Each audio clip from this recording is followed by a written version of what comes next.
जैसा कि आप सब जानते हैं, बुद्ध पूर्णिमा के दिन गौतम बुद्ध का जन्म हुआ और इसी दिन उन्हें ज्ञान की प्राप्ति हुई। आज हम आपको भगवान बुद्ध के जीवन से जुड़ी एक बहुत ही अच्छी कहानी सुनाएंगे। आशा करते हैं आपको पसंद आएगी। यदि आप चैनल पर नए हैं तो कृपया सब्सक्राइब कर दीजिए। श्रावस्ती गांव में कृष्या गौतमी नाम की एक कन्या रहती थी। उसका असली नाम गौतमी था। काम करते करते वह जल्दी थक जाती थी, इसीलिए लोग उसे कृष्या गौतमी के नाम से पुकारते थे। गौतमी ने जवानी में प्रवेश किया और उसका विवाह हो गया। गौतमी गरीब घराने की थी, इसीलिए उसकी ससुराल वाले उसका आदर नहीं करते थे। कुछ समय बाद गौतमी को एक पुत्र हुआ। अब घर में उसका आदर होने लगा, लेकिन होना कुछ और ही था। गौतमी का शिशु जब बड़ा हुआ तो विधाता ने उसे उठा लिया। गौतमी ने सोचा, पुत्र जन्म से पहले मेरा इस घर में सब अनादर करते थे और पुत्र जन्म के बाद मेरा इस घर में आदर होने लगा था, लेकिन अब ये लोग मेरे प्रिय शिशु को मुझसे अलग कर देंगे और फिर वैसा ही बर्ताव करेंगे। गोमती अपने मृत पुत्र को गोद में ले उसके लिए घर घर दवा मांगती फिरने लगी। लोग ताली बजाकर हंसी करते, पगली मरे हुए की भी कोई दवा होती है। किसी भले आदमी को गौतमी पर बहुत दया आई। उसने सोचा, इसमें इस बेचारी का दोष नहीं, यह पुत्र शोक से पागल हो गई है।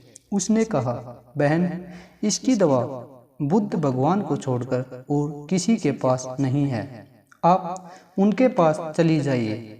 गौतमी अपने शिशु को गोद में ले जहां बुद्ध पलाथी मारे बैठे थे वहां पहुंची और अभिवादन करके बोली, महाराज, मेरे पुत्र को दवा दीजिए। बुद्ध ने कहा, तूने अच्छा किया जो यहाँ चली आई। देख, तू इस नगर में से जिस घर में किसी की मौत न हुई हो, सरसों के दाने मांग ला, फिर मैं तुझे दवाई दूंगा।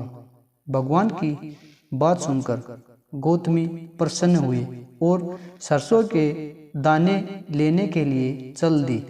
पहले घर में जाकर उसने निवेदन किया, देखिए, बुद्ध भगवान ने मुझे लोगों के घर से सरसों मांगकर लाने को कहा है।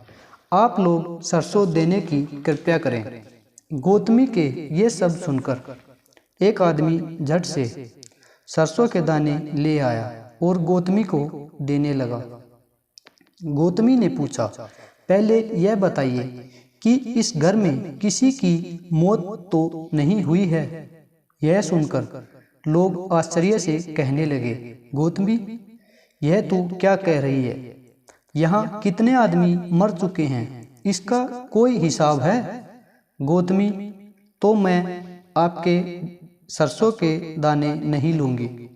गौतमी दूसरे घर गई। सब जगह उसे यही जवाब मिला। उसने समझा, शायद सारे नगर में यही बात हो।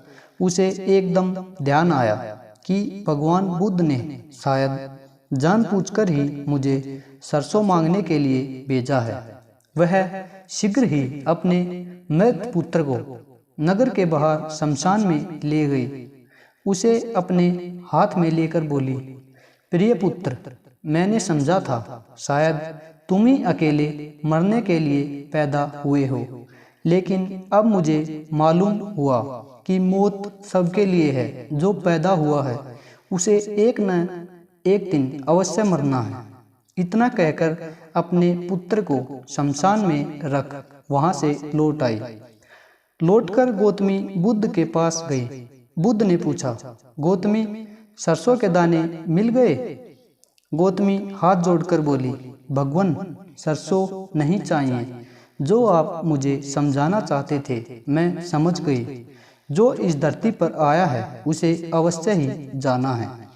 यदि आपको कहानी अच्छी लगी तो वीडियो को लाइक और चैनल को सब्सक्राइब जरूर कर दें।